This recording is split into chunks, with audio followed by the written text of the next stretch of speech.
August 1, 2011. Subject 13 was brought into the lab today. He is male, approximately 9 years of age, hit by a car. Both of his parents were killed on impact in the same accident. His right arm has been severed and his legs crushed, but he is in stable condition. His legs will have to be surgically removed prior to the experiment. August 5, 2011. Subject 13 surgery has been completed and the DNA alteration is underway.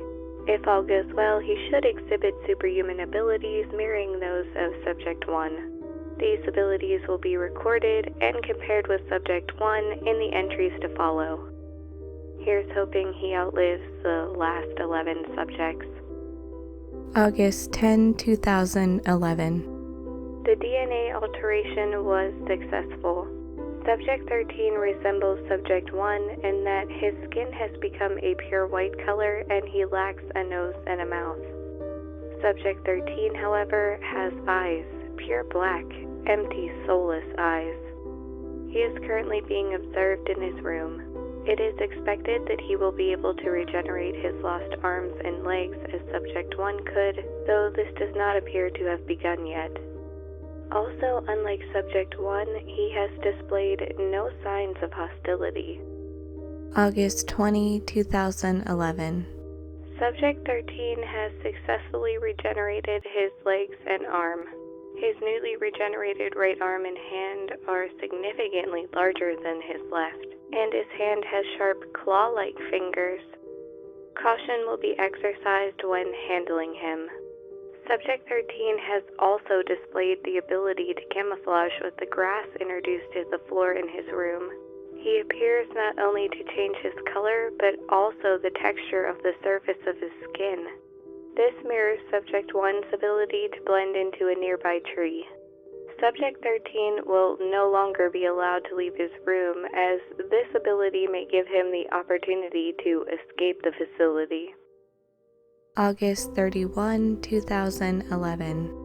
I am a rational person. I entered Subject 13's room yesterday to observe him more closely. Subject 13 touched me with his smaller left hand. I was instantly knocked unconscious. Subject 13 was chained to the wall by my colleague. I woke up today. We are all physically unharmed. All of this I know from rational empirical evidence, but Subject 13 came into my mind while I was sleeping. I saw him off in the distance, blending into his environment so perfectly that I could not even make out an outline of him. I felt his powerful sharp claw lift me up by the back of my coat, digging painfully into my neck. I heard his malicious, cold-blooded voice as he whispered into my ear, "I will always be in your dreams. You will pay for my suffering, Dr.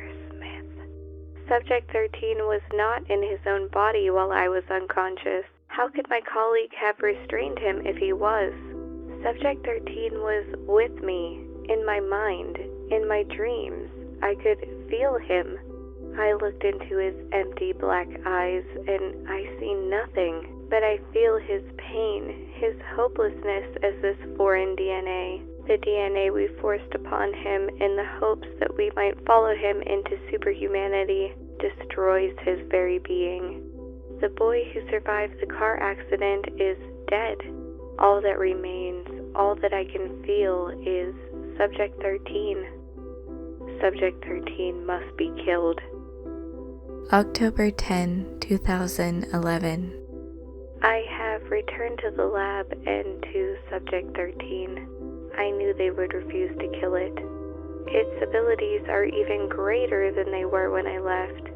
Nobody is allowed in its room. All of the windows have been blocked, all of the weak points reinforced, but it felt my presence. I felt that it felt my presence.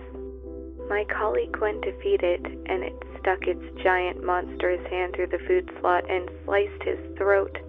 I went over to try to save him and stopped dead in my tracks. An image flashed across my mind. People. Dead. My family. throats sliced, bled out on the floor, and beside them, written in blood, 13 is watching. October 31, 2011. Subject 13 has escaped. The facility is destroyed. All of the scientists but me dead. All rational people couldn't feel him coming for them. I did, and I hid from him. Subject 1 knew this would happen. I saw him, a tall, faceless figure, wearing a black coat and tie, tentacles protruding from his back. He tried to strangle Subject 13. It sliced into his tentacles. He tried to restrain its arms. It broke free and stabbed him with its overgrown claws. They both disappeared back into the forest. For the sake of humanity, I will find Subject 13 and I will kill it. Do not venture into the woods behind the facility. Do not think you are safe anywhere else, even in your home. And for the love of God, do not touch it. It will find you. It will visit you in your dreams. It will kill you, or it will kill everyone you love, leaving you helpless but to do anything but watch. You are its prey. You will be hunted. 13 is watching.